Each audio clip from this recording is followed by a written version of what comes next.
नमस्कार श्रोतागण, एक बार फिर से आपका बहुत बहुत स्वागत है आत्मशोध के अद्भुत विचार सागर में। अगर आपको हमारे द्वारा बनाई गई वीडियोस अच्छी लगती हैं तो आप वीडियो को लाइक कर सकते हैं और उसके साथ ही साथ बिल्कुल ना भूलें हमारे चैनल को सब्सक्राइब करना और बेल आइकन पे ज़रूर क्लिक कर लें, जिससे कि आने वाली हर वीडियोस की नोटिफिकेशन आपको आसानी से मिल जाए। और हाँ, आप वीडियो पे कमेंट करके अपने सुझाव हमारे साथ साझा कर सकते हैं। एक ऐसा योद्धा जिसके तर्कस में मात्र 3 बाण ही सदैव रहता था। महाभारत युद्ध में कोई ऐसा महारथी नहीं था जो इस योद्धा के तीनों बाणों के किसी एक बाण का भी मुकाबला कर सके। हस्तिनापुर की बात है।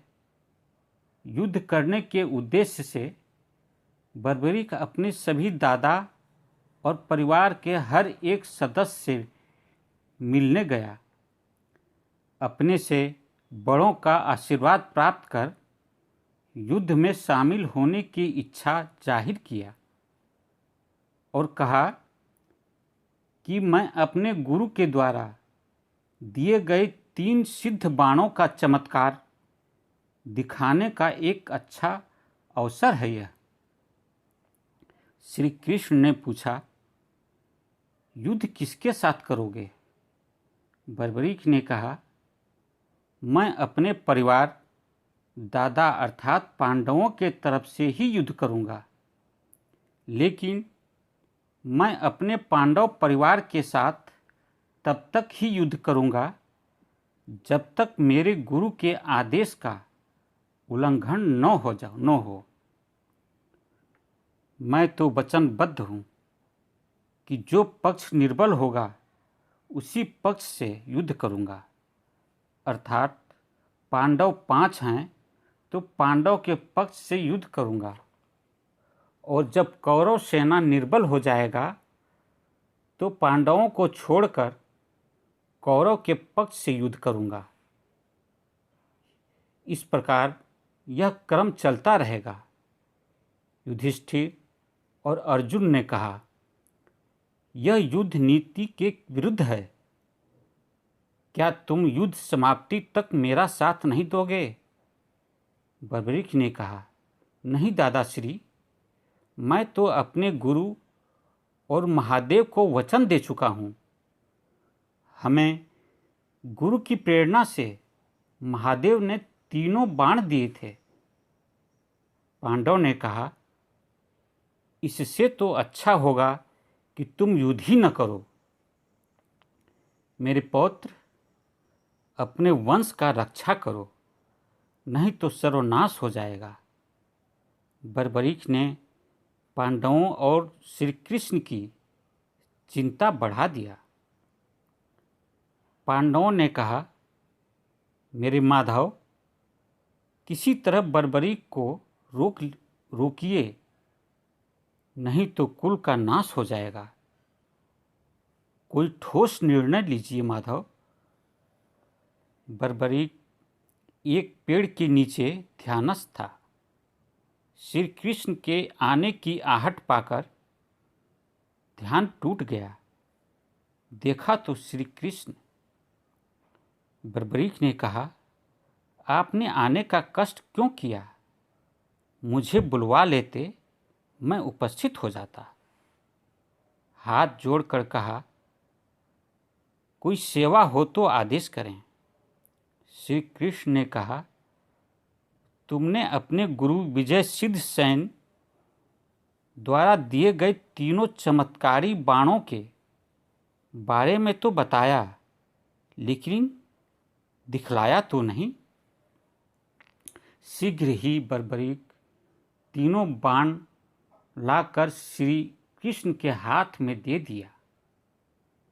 बर्बरीक ने कहा, ये प्रथम बाण दुश्मनों को एकत्रित करता है,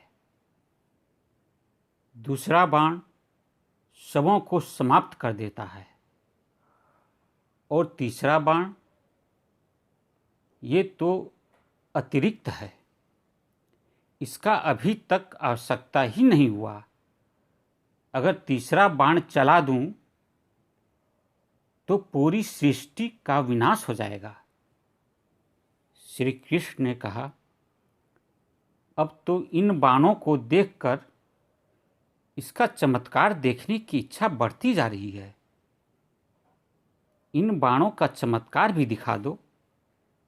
बर्बरीक ने कहा, यहाँ तो कोई सेना या दुश्मन तो नहीं है जिस पर प्रयोग कर दिखाऊं।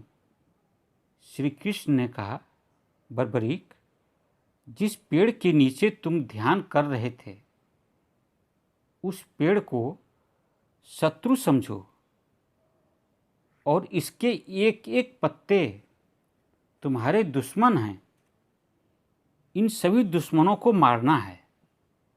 बर्बरीक ने कहा, ठीक है, अपने बाण को अभिमंत्रित कर अपने दुश्मन रूपी पत्तों को मारने के लिए बाण चला दिया। इसी बीच श्री कृष्ण ने उस पेड़ का एक पत्ता तोड़कर अपने पैर के नीचे छिपा दिया। चमत्कारी बाण पेड़ के एक एक पत्ते को तोड़ते हुए श्री कृष्ण के पैर में धंस गया। जिस पैर के नीचे माधव ने पत्ता छिपाया था, बर्बरीक दौड़कर आया। ये आपने क्या किया माँ भगवान? आपको तो पहले ही बता दिया था कि ये मेरा दुश्मन पाताल में क्यों न हो, वहाँ भी जाकर समाप्त कर बाण वापस आ जाता है। मेरे प्रभु, ध्यान दीजिएगा, भविष्य में दोबारा बाण इस स्थान पर न लगे। श्री कृष्ण समझ गए कि इस चमत्कारी बाण से बचने का कोई उपाय नहीं है।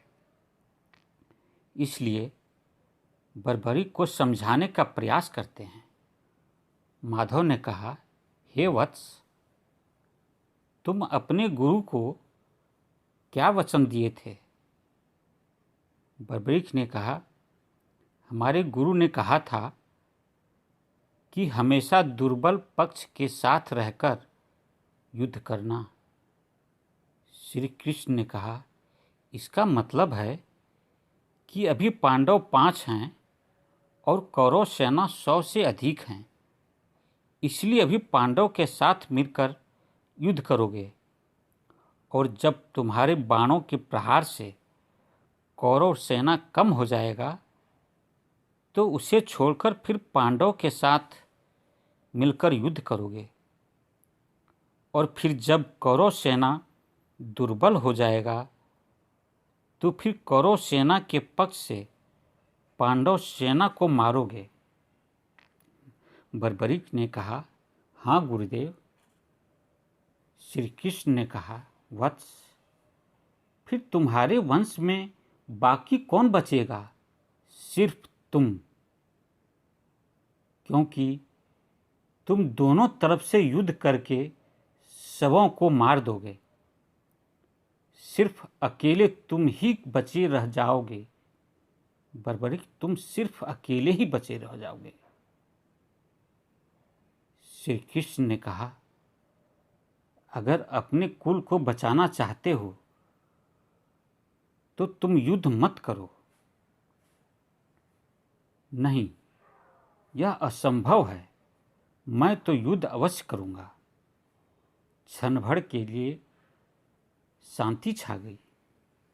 थोड़ी देर बाद बर्बरीक हाथ जोड़ते हुए कहा, आप तो मेरे मार्गदर्शक हैं।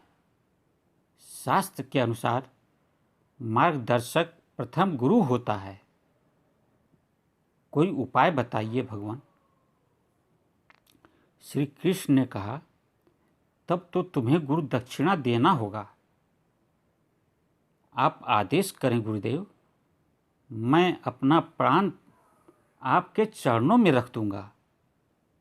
श्री कृष्ण ने कहा, गुरु दक्षिणा देना चाहते हो तो अपना शीश काट कर दे दो।